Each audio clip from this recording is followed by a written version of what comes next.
ఘన, ప్రేరణ తండ్రి ఇద్దరు ఒక్కరేనని సాక్ష్యాలతో సహా నిరూపించిన ప్రేరణ తల్లి. షాక్లో ఘన, ఈశ్వరి. ఘనంగా పెళ్లి చేసుకోబోతున్న ప్రేరణ, సిద్ధు. అసలు ఏం జరగబోతుంది అనేది పూర్తి వీడియో చూసేయండి. వీడియోని లైక్ చేయండి, ఛానల్ని సబ్స్క్రైబ్ చేసుకోండి. సిద్ధు తన ఫ్రెండ్తో ప్రేరణ వాళ్ళ అమ్మని కిడ్నాప్ చేయమని చెప్తాడు. అప్పుడు అతను అలాగే ప్రేరణ వాళ్ళ అమ్మని కిడ్నాప్ చేసి తీసుకువెళ్తాడు. సాక్ష్యాలు కూడా ఆవిడతోనే ఉండుంటాయి. వాటిని కూడా ఆవిడతో పాటు ఇక తీసుకుని వెళ్ళిపోతాడు. ఇక ఆవిడని ఒక రూమ్లో ఉంచి మాట్లాడతాడు. అప్పుడు ఆవిడ ఎందుకు ఇలా చేశారు అని చెప్పేసి అడుగుతుంది. అప్పుడు ఇక సిద్ధు ఫ్రెండ్ ఉండి, ఇదంతా సిద్ధు ప్లాన్ ఆంటీ, మీరేం కంగారు పడకండి, మిమ్మల్ని ఇబ్బంది పెట్టడానికి, మిమ్మల్ని ఏదైనా చేయడానికి కూడా వెనకాడరు ఆ ఘన వాళ్ళమ్మ ఈశ్వరి. అందుకే సిద్ధు ముందు చూపుగానే మిమ్మల్ని సేఫ్గా దాచిపెట్టమని నాకు చెప్పాడు. అందుకే మిమ్మల్ని ఇక్కడికి తీసుకురావాల్సి వచ్చింది. మీరేం కంగారు పడకండి. ప్రేరణ, సిద్ధుల పెళ్ళి మనం ఘనంగా జరిపించేద్దాం. మనం చివరి నిమిషంలో వెళ్ళి సాక్ష్యాలను తీసుకువెళ్ళి వాళ్ళ ముందు పెట్టాలి అని చెప్పేసి వాళ్ళు ఈ సాక్ష్యాలని దొంగిలించడానికి, మిమ్మల్ని, మీ ఇంకో కూతుర్ని ఏమైనా చేయడానికి సిద్ధపడతారు. అందుకే మీరు ఇక్కడ ఉండడమే సేఫ్ ఆంటీ అని చెప్పేసి అంటాడు. ఇక ఇంకొక వైపు ప్రేరణ వాళ్ళమ్మ ఫోన్ కలవట్లేదని కంగారు పడిపోతూ ఉంటుంది. ఇక సిద్ధు ఏమో, నువ్వేం కంగారు పడిపోకు ప్రేరణ, అంతా మనం అనుకున్నట్టుగానే జరుగుతుంది. దీని గురించి ఎక్కువగా ఆలోచించకు. ముందు మనం వెళ్ళి షాపింగ్ చేయాలి. నేను నీకోసం మంచి చీర తీసుకోవాలి. సరే వెళ్దాం పదా అని చెప్పేసి ఇక షాపింగ్కి వెళ్ళడానికి కిందికి వెళ్తూ ఉంటారు. ఇక అప్పుడు ఘన ఉండి, ఏంటి మళ్ళీ ఎక్కడికి బయలుదేరుతున్నారు? జరగని పెళ్ళికి మళ్ళీ ఏం చేయడానికి వెళ్తున్నారు అని చెప్పేసి అడుగుతాడు. అప్పుడు ఇక సిద్ధు, ప్రేరణ ఇద్దరు నవ్వుతూ ఉంటారు. అప్పుడు ఘన, ఏంటి నేను ఇప్పుడు ఏమైనా జోక్ చేశానా మీ ఇద్దరికి నవ్వు రావడానికి అని చెప్పేసి అనడంతో అప్పుడు ఇక ప్రేరణ ఉండి, అయినా నువ్వేంటి ఘన మా పెళ్ళి గురించి అంతలా ఆలోచిస్తున్నావు? మేమే కాసేపు పక్కన పెట్టి మా పనులు మేము చూసుకుంటున్నాం, కానీ మమ్మల్ని నువ్వే మరిచిపోనివ్వట్లేదు. ఎందుకు కలలో కూడా మా పెళ్ళే గుర్తొస్తుందా ఏంటి నీకు అని చెప్పేసి ప్రేరణ అంటుంది. అప్పుడు ఘన, నువ్వు చాలా ఎక్కువగా మాట్లాడుతున్నావు. జరగని పెళ్ళి గురించి మరీ ఎక్కువ హడావిడి చేస్తున్నట్టు అనిపించట్లేదా మీకు అని చెప్పేసి అంటాడు. అప్పుడు ప్రేరణ ఉండి, జరుగుతుంది కాబట్టే మా పెళ్ళి గురించి నువ్వు ఇంతలా బాధపడిపోతున్నావు. జరగని పెళ్ళైతే నువ్వు మా పెళ్ళి గురించి అసలు టాపిక్కే తీయవు అని చెప్పేసి అంటుంది. ఇక ఇంతలో సిద్ధు, అమ్మ మేము వెళ్ళి పెళ్లి బట్టలు షాపింగ్ చేసుకుని వస్తాము అని చెప్పేసి చెప్తాడు. అప్పుడు ఇక ఘన తన మనసులో, అసలు వీళ్ళ కాన్ఫిడెంట్ ఏంటి, ఇంత కాన్ఫిడెంట్గా ఉన్నారు, నిజంగానే వీళ్ళ పెళ్ళి జరిగిపోతుందా ఏంటి అని చెప్పేసి కంగారు పడిపోతూ ఉంటారు. ఇక అప్పుడు సిద్ధు వాళ్ళ అమ్ముండి, అలాగే నాన్న జాగ్రత్తగా వెళ్ళిరండి అని చెప్పేసి అంటుంది.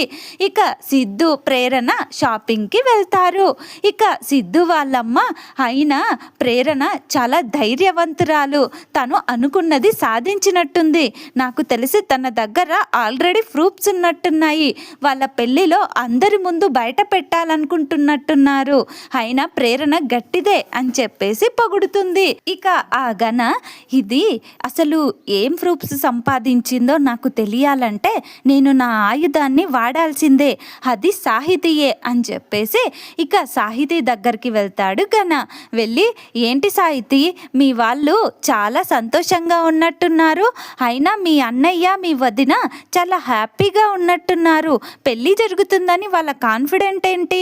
వాళ్ళకి ఏమైనా ప్రూఫ్స్ ఉన్నాయా, నీకు తెలుసా అని చెప్పేసి అడుగుతాడు.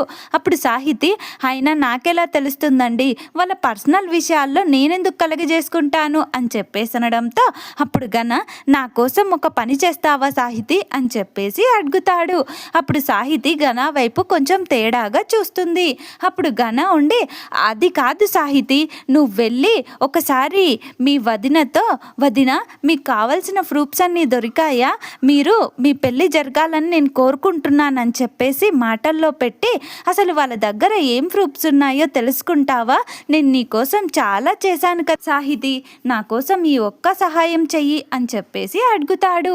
అప్పుడు సాహితీ, సారీ అండి, నేను వాళ్ళ విషయాల్లో తలదూర్చను. మీ అమ్మ చేసింది చాలా తప్పు. అత్తయ్య అలా ప్రేరణ గారి మెడలోని తాళి లాగి తెంపుండకూడదు. అది చాలా తప్పని నాకు అనిపిస్తుంది.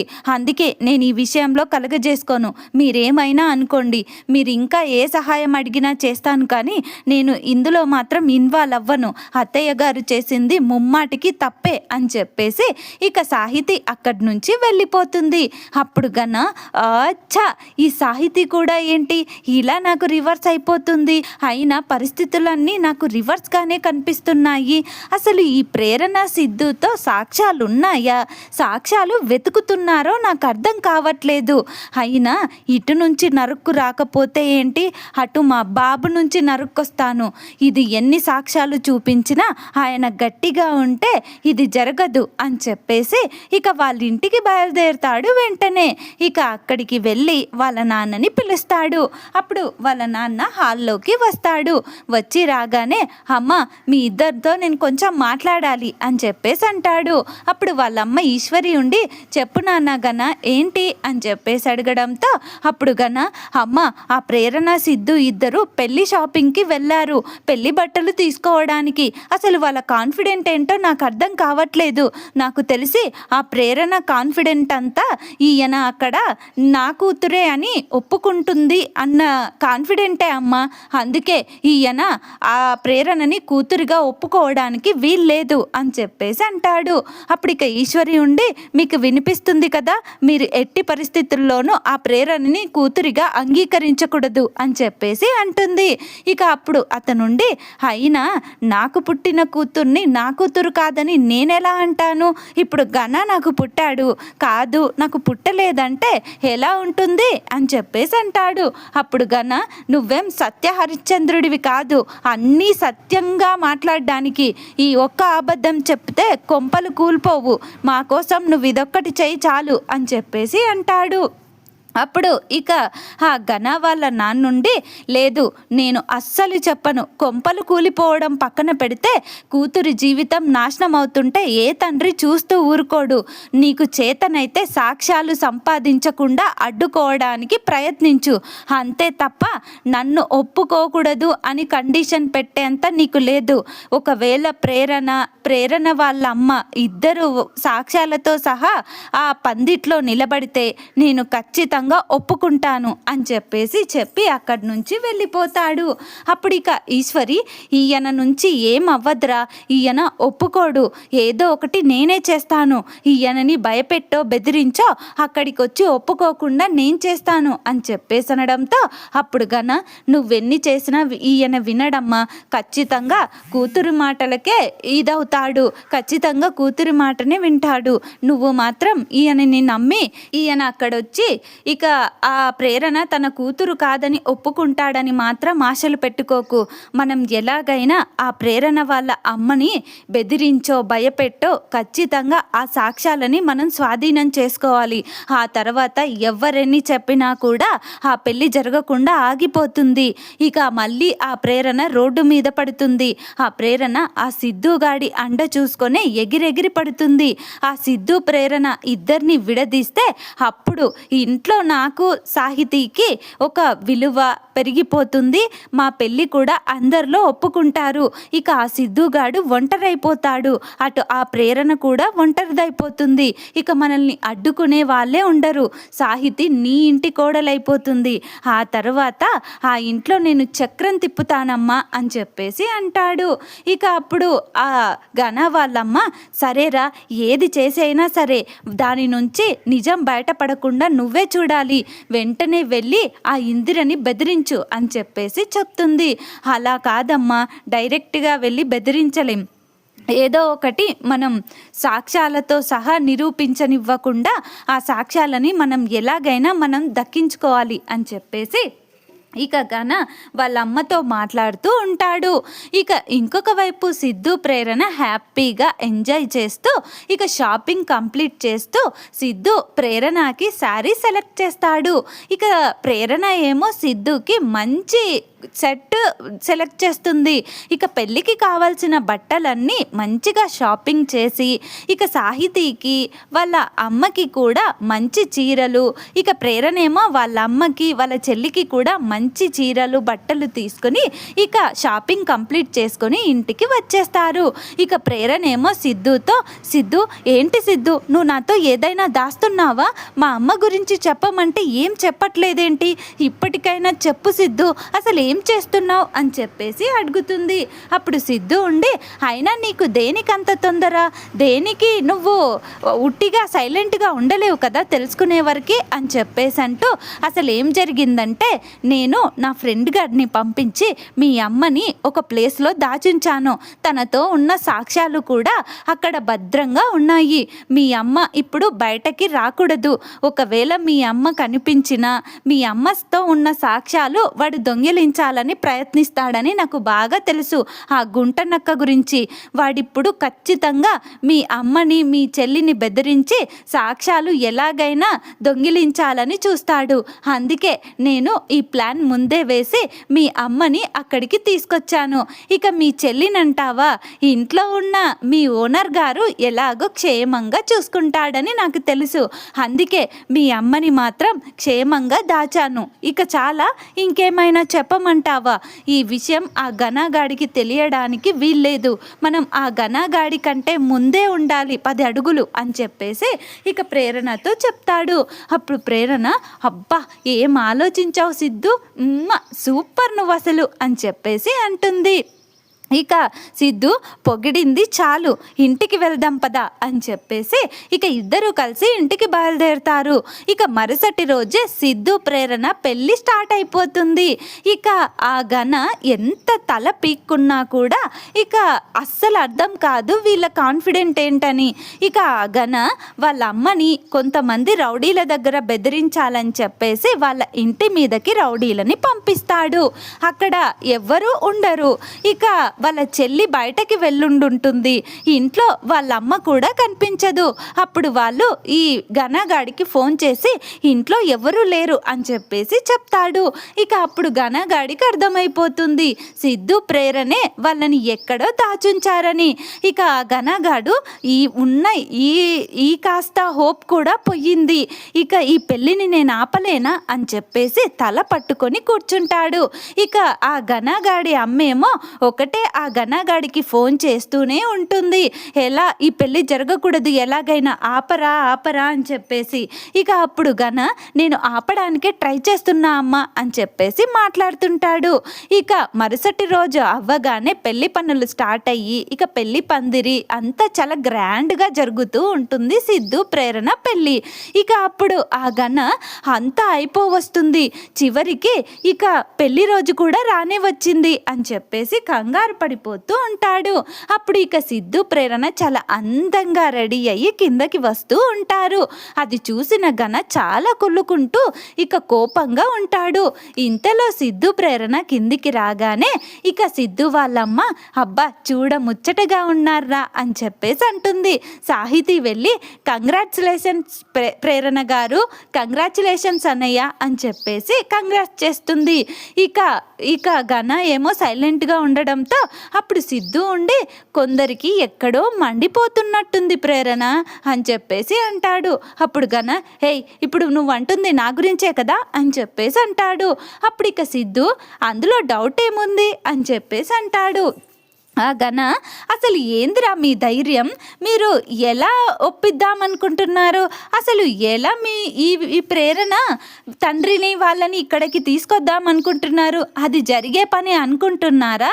ఖచ్చితంగా అందరి ముందు నవ్వుల పాలైపోతారు అని చెప్పేసి అనడంతో అప్పుడు ప్రేరణ, నీకెందుకు ఘన అంత బాధ, ఒకవేళ నవ్వుల పాలవుతే నువ్వవుతావు తప్ప మేమెందుకు అవుతాము, అన్ని సాక్ష్యాలు రెడీగా ఉన్నాయి. ఇక మీ అమ్మ తవ్విన గోతిలో మీ అమ్మని పూడ్చేస్తాను అని చెప్పేసి అంటుంది. ఇక అందరూ వచ్చేస్తూ ఉంటారు పెళ్లి వాళ్ళు. ఇక ఇంతలో ఘన వాళ్ళ అమ్మ కూడా అక్కడికి వచ్చేస్తుంది. ఘన ప్రేరణ వాళ్ళ నాన్న కూడా అక్కడికి వస్తాడు. ఇక ఇంకొక వైపు సిద్ధు తన ఫ్రెండ్కి ఫోన్ చేసి ఇక ప్రేరణ వాళ్ళ అమ్మని జాగ్రత్తగా తీసుకురమ్మని చెప్తాడు. అతను ఇక ప్రేరణ వాళ్ళ అమ్మని అక్కడికి జాగ్రత్తగా తీసుకొస్తూ ఉంటాడు. ఇక ఆ ఈశ్వరి ఘనగాడితో అసలు ఏం జరుగుతుందిరా, నువ్వు ఏదో చేస్తావు పుడింగివి అనుకున్నాను, ఇలా చేసావేంట్రా, దీని పెళ్ళి నా చేతుల మీదుగా జరగబోతుందేంట్రా, ఏదో ఒకటి చేసి ఆ ఇందిర ఎక్కడుందో దాన్ని ఇక్కడికి రాకుండా ఆపురా అని చెప్పేసి అంటుంది. ఇక అప్పుడు ఆ ఘన అమ్మ ఆల్రెడీ నేను ఆ పనిలోనే ఉన్నాను, కానీ అది ఎక్కడుందో తెలియట్లేదు, ఈ సిద్ధు ప్రేరణ దాన్ని ఎక్కడ దాచుంచారు అని చెప్పేసి చెప్తాడు.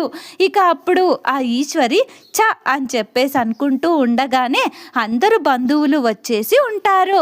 ఇక ఇంతలో ప్రేరణ వాళ్ళమ్మ కూడా అక్కడికి ఎంట్రీ ఇస్తుంది. ఈ సీన్ మాత్రం చూడడానికి సూపర్గా ఉంటుంది. ఇక ఆవిడ ఎంట్రీ ఇవ్వగానే ఘన వాళ్ళమ్మ షాక్ అయిపోతుంది. ఇక ప్రేరణ వాళ్ళ నాన్న చాలా హ్యాపీగా ఫీల్ అయిపోతూ ఇక ఆ ఇందిరని చూస్తూనే ఉండిపోతాడు.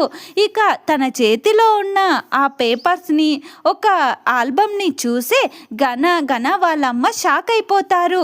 ఇక ఈరోజు ప్రేరణ తండ్రి ఘన వాళ్ళ తండ్రి ఒక్కరే అని అందరికీ తెలియబోతుందమ్మా, ఇది నేను భరించలేకపోతున్నాను అని చెప్పేసి ఇక ఆ ఘన బాధపడిపోతూ ఉంటాడు.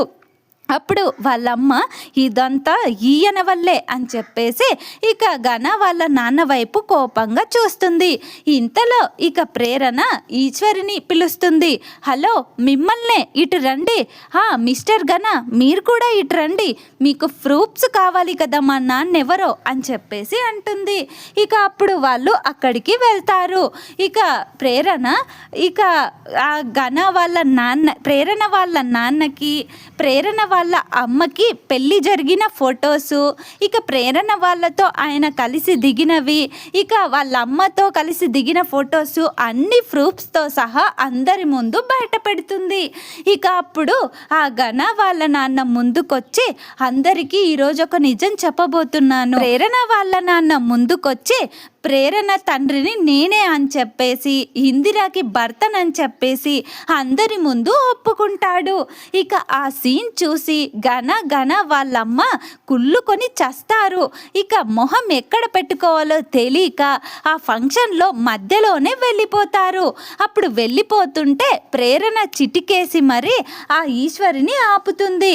ఏంటి అప్పుడే వెళ్ళిపోతున్నావు, అక్షంతలు వెయ్యవా, వేస్తానని చెప్పావు కదా, ప్రూఫ్స్తో సహా నిరూపిస్తే ఇప్పుడు నా తల్లి తండ్రి వీళ్ళు చూడు, బాగా కళ్ళు పెద్దవి చేసి చూడు, ఇక అక్షింతలు వేసి ఆశీర్వదించు, నీ కొడుకు మేమేం చెప్తే అది చేస్తామన్నాడు కదా, అది రేపు ఇంట్లో వచ్చి చెప్తాం, వినడానికి సిద్ధంగా ఉండమను నీ కొడుకుని అని చెప్పేసి ప్రేరణ ఇక ఆ ఈశ్వరికి ఘనతో అంటుంది. ఇక మొత్తానికి ప్రేరణ సిద్ధుని చాలా గ్రాండ్గా మ్యారేజ్ చేసుకుని వాళ్ళ నాన్న అమ్మ గురించి ఈ ప్రపంచానికి తెలిసేలా చేస్తుంది. ఇక ఘన ఈశ్వరి మాత్రం చాలా కోపంగా ఉంటారు.